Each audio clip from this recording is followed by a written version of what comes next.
Having recently gone through the pixel remasters of the 3 NES Final Fantasy games, I was eager to dive into the SNES titles, as I'd heard they're longer and have much more in-depth and complex narratives, which is what I crave in an RPG. I'm not sure how much longer Final Fantasy IV actually was compared to 1, 2, and 3, but it was definitely a big step ahead of those previous 3 games in the narrative department. The story revolves around Cecil, a Dark Knight who commands the Kingdom of Baron's elite airship fleet, the Red Wings. The King of Baron, who has seemingly developed a lust for power, has been sending his forces out to pillage neighboring kingdoms and steal their crystals to take their power for his own. Seeing the barbarity of his orders to kill unarmed civilians and steal what is not, by right, theirs to take, Cecil begins to face a moral dilemma, as he faces the mutually exclusive choice between obeying his orders as a soldier of Baron and following his conscience that is screaming against the wanton slaughter of innocents. As his ultimate choice tears apart his close-knit group of friends, he embarks on a quest that will take him across the world and beyond. Final Fantasy IV feels similar to Final Fantasy II, except significantly more fleshed out. Each character in the game is named and has a distinct personality and important connection to the story. There are numerous side quests that you can choose to complete or not as you feel inclined. No character feels completely irrelevant to the story, though, even the ones that you spend half the game thinking they just kind of vanished from the narrative. They still have an important role. There's no freedom of choice here as far as a character's class or job goes, but as I said in a previous Final Fantasy review, I actually tend to prefer that, as it removes the dilemma of choice for me. The game has made the choice for me of what class each character will be, so I don't have to worry about, am I optimizing my character's class set? Am I using the wrong class for this character? All I have to worry about are weapons and armor, and the displayed stats make that a fairly manageable decision to make. Final Fantasy IV introduces the beloved by most fans and utterly reviled by me Active Time Battle, or ATB system, for its combat.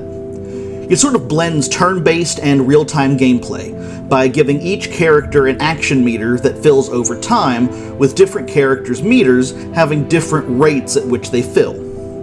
That's the real-time aspect. The turn-based aspect is that as each character's meter fills, actions are taken one at a time. If multiple characters' meters are full at the same time, you sort of stack actions, and one action will begin as soon as the previous action is finished. It takes a little bit of getting used to if you've not played one of the later Final Fantasy games that uses this system, and it's definitely more tuned and refined in later games, but it does work fairly well here. As I've said 3 times before in my previous Final Fantasy reviews, the visuals are excellent and have been completely redone by the original design staff, with some more modern effects like smoke, particle effects, lighting effects, etc. added in for some extra modern polish. The sound design, like the other Pixel Remaster games, is equally high quality. The original SNES chiptune soundtrack is kept intact and available if that's what you prefer, but a new fully orchestral arrangement of the soundtrack is also available and what is enabled by default. I recommend using the new orchestral arrangement, but if you need to scratch that nostalgia itch, the original sound profile is there for you. Another noteworthy update is the script. The original North American release of the game, released on Super Nintendo as Final Fantasy II, is famous, or perhaps infamous, for changing names, simplifying the story, and omitting dialogue. To some extent, this is somewhat understandable, as the SNES had some serious character limitations for text, and Latin-based languages usually use more characters to convey the same idea and meaning, compared to East Asian languages like Mandarin and Japanese. The Pixel Remaster uses a completely different translation, and restores the story and dialogue to the state it was intended to be.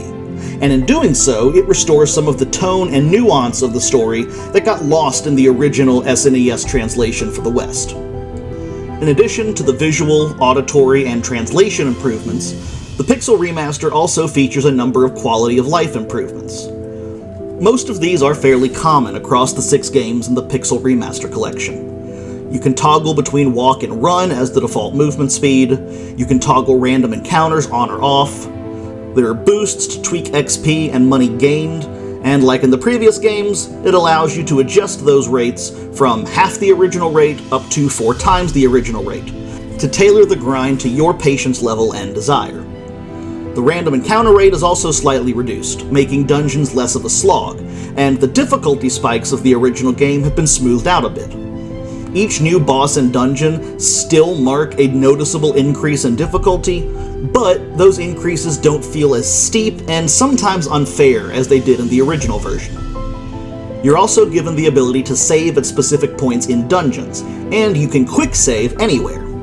That, in addition to the frequent autosaves that the game performs, all combines to create a game where you won't lose a lot of progress if your party is wiped out, or your idiot sibling closes the game or pops out the game card while you've got the game suspended.